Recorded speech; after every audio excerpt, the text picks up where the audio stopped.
What we're going to talk about today, people, is success. How to be successful. Now, Muhammad Ali was very successful, wasn't he? Okay, he went from growing up in a very modest upbringing to becoming very wealthy, the top of his sport. Not even the top of his sport, but one of the top of all time for sport. All right, plus making social change as well. All right, he proved to be very successful. All right, and other people are very successful too. All right, and doesn't matter where you look. All right, successful people have the same characteristics. All right, they have the same two characteristics. And this is the truth. All right, this is the truth. And who here wants to be successful? Do you want to know what success means? Success means that you wake up when you're 90 years old and you walk down to the beach and you can say to yourself, I've had a good life. All right, that's all success means. Okay? When you're really old, you can look back and think, I've had a great life. All right? Pardon? What if you don't live up to 90? My goodness. You can, when you get towards the end, all right, you can actually go for a little walk and tell yourself, you know what, I've had a great life. All right, and if you can say that, you've been successful. Okay? Now, these are the two characteristics that successful people share. All right, this is what makes successful people. And this is what psychologists and sociologists will all tell you. They have self-efficacy and they have self-esteem. These two things. All right, now what self-efficacy means is your belief. Belief you can achieve. Okay. Belief in themselves. Now let's take Muhammad Ali. Muhammad Ali was 12 years old, all right, and his bike got stolen. He's only 12 years old. He's a very skinny little kid, quite a little weakling. His bike got stolen, all right, and he had some belief that he could do something about that. All right, and he wanted to go and get those people that had stolen his bike. All right, he wanted to fix that situation. All right, he had belief in it himself. Went down to the gym. All right, found a guy who was going to train him up. Guy took him under his wing as a 12-year-old, taught him how to box. And then from that point on, all right, Muhammad Ali demonstrated this self-efficacy right the way through his life. He believed at an early age he was going to be the greatest boxer. He believed he could beat everyone. Fought not Sonny Bill Williams. He fought Sonny Liston. He was only 22 years old. Sonny Liston was one of the biggest thugs, the strongest boxers, some of the best results of all time. And Cassius Clay, as he was known, and Muhammad Ali quite honestly believed that he was going to win. All right? Everything, he just thought he'd win. Not only did he think he'd win, he thought he'd beat everyone. He thought he'd become the greatest even at that age. He just had belief in himself. And he did everything he could to ensure that happened. All right? Trained, got people around him, did this, did that. He had belief in his own abilities, okay? And not only that, as he continued on through his life, he demonstrated it as well, and he believed that he could change society, and he did everything he could, and he kept pushing and pushing. He just kept doing, he kept having belief that he could do these things. All right, so belief is really important. Now, for you, self-efficacy is really important as well. Do you actually believe that you can be successful? Do you actually believe that you can achieve at school? Do you actually believe that you can actually get a good job? Do you actually believe that you can actually play sport to a high level? All right? How much belief do you have in yourself? Now, people that have high self-efficacy, they set high goals and they stop at nothing until they achieve them.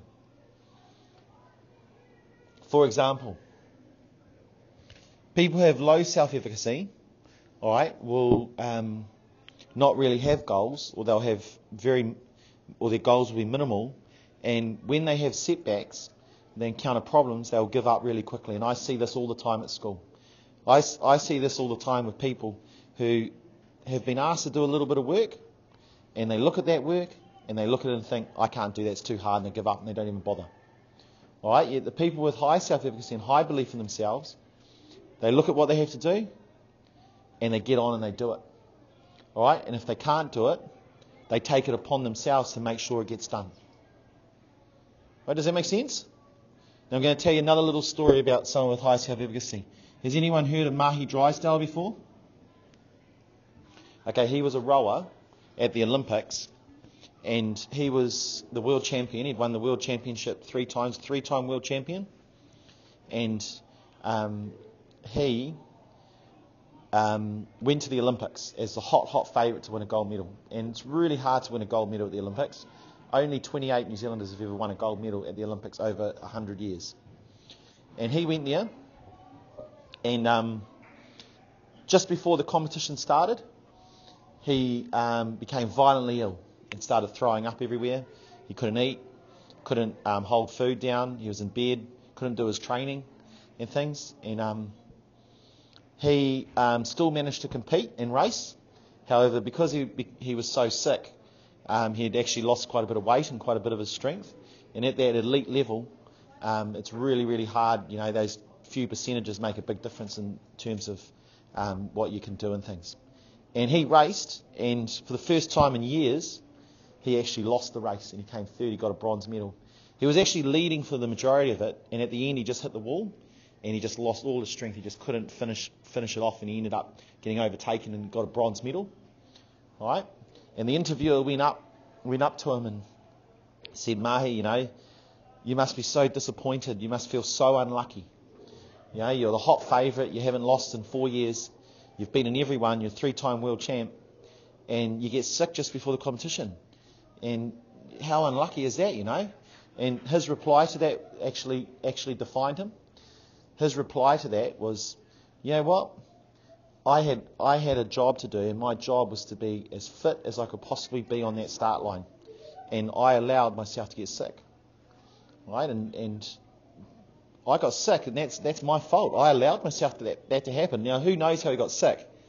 But he actually thought to himself that I had control over that. I had control over if I get sick or not. And he said it was my job to be completely fit. I wasn't. It's my fault. All right? And he just blamed himself for it all. And he took the responsibility for that. But how many of us would actually say, oh, it's bad luck. Oh, it's not my fault. Someone else's fault. Geez, not my fault that this happens, blah, blah, blah. But his high belief in himself, he recognised that everything that happens to him is because of him. All right? And that's what self-efficacy means. Everything that happens to you in your life, all right, is because of you. If you achieve, it's because of you. If you fail, it's because of you. If you're successful, it's because of you. If you're not successful, if you stuff up, it's because of you. All right? Successful people think they are in control over everything that happens. All right? If you get a good mark, it's because of you. Now, unsuccessful people and people that have low self-efficacy, they would blame everyone else as to why things happen. They think everything that happens is because of other people. Oh, I got in trouble with someone else made that happen. Oh, it's someone else. The reason I'm not doing very well at school is because of the teacher. It's because of the school. It's because of this, because of that. All right? And they keep blaming everyone else. They keep thinking that things that happen in their life is actually because of other people. Because of their upbringings, because of their family, because of their teachers, because they live here, because they did this, because of this happened. All right? And they just blame everyone else. But the successful people actually believe that everything that happens is because of them. Does that make sense? Muhammad Ali is an example of a successful person, and he honestly thought that he was in control of everything. Everything that happened for him, he's in control of. He decided. All right? And he never blamed anyone else for anything that happened, even in his setbacks. Is there any questions about self-efficacy? No questions? Nothing? All right. Self-esteem. This is the other. So your belief in yourself and your belief you're in control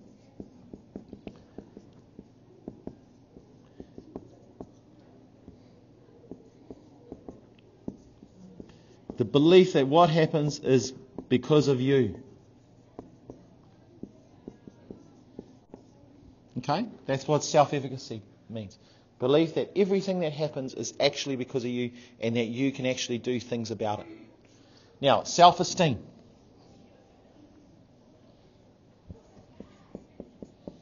Self-esteem refers to your worth, your feeling of worth. How important do you feel? Importance.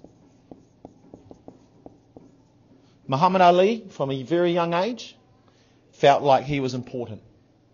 He felt like he had a role to play. He was important to others. He was important to everyone. And that never left him. So the fact that Muhammad Ali decided that he wanted to try and change society came down to the fact that he had a very high self-esteem. He felt that he was an important person and that he can use his importance to effect change. All right, now think about this. You guys all have friendship groups and you're all part of a family in one way or another. You're all part of a social group. Right now you're actually part of a group. You're part of this class. In some of these groups that you're in, you may feel important. And when you feel important, you give some ideas, you contribute, you help people, you do things, you do all those things. You speak up, you just do things. But when you're in a group where you don't really feel important, and you don't really feel worthy, and you don't really feel part of it, and you sometimes may think that even if you weren't in it, it wouldn't make any difference. All right? You don't speak up, you don't say boo, do you? You don't do nothing. You don't turn up. Like think of a sports team. All right? The people that feel worthy and important in that sports team, like a rugby team, they're the ones that always go to practices. They're the ones that always talk up, speak up. They're the ones that always encourage. They're the ones that work harder, get fitter. And the ones that don't feel worthy or part of it or important don't turn up to training. Because why would you turn up to training if you don't think it's important that you're there or not? Right, does that make sense? And this self-esteem is in everything you do. If you feel what you're doing is important and is of worth, take your work you're doing. If you think that if you can see the work you're doing as being important and worthy, you will work harder at it. Right? You'll try harder, you'll do more, you'll contribute more, and you'll enjoy it more as well. Right? Because if you have these two things, you actually enjoy life more. Okay, does that make sense? Now, just focus on this and then I'm going to stop talking. In terms of your self-efficacy or your self-belief and your self-esteem, your self-worth, all right, in some aspects of your life, this will be really high.